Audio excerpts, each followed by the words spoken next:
বাদুড় অথবা চামচিকে আঁচড় অথবা কামড় মারলে কী করবেন? সর্বপ্রথম যেটি করবেন সেটা হলো ক্ষারযুক্ত সাবান, কাপড় কাচার সাবান দিয়ে প্রথমে 20 মিনিট আপনি সেই জায়গাটিতে ডলে ডলে ধুতে থাকবেন।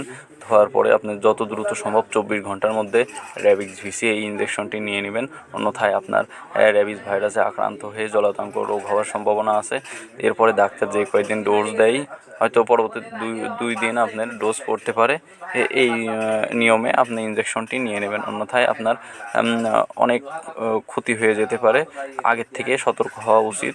তো আপনারা এই জাতীয় প্রাণী থেকে সব সময় সতর্ক থাকবেন। এর ভিডিওটি সকলের পছন্দ হলে লাইক কমেন্ট শেয়ার করে সকলের মাঝে শেয়ার করে দিন। ধন্যবাদ। আসসালামু আলাইকুম রহমতুল্লাহি ওয়া বারাকাতুহু।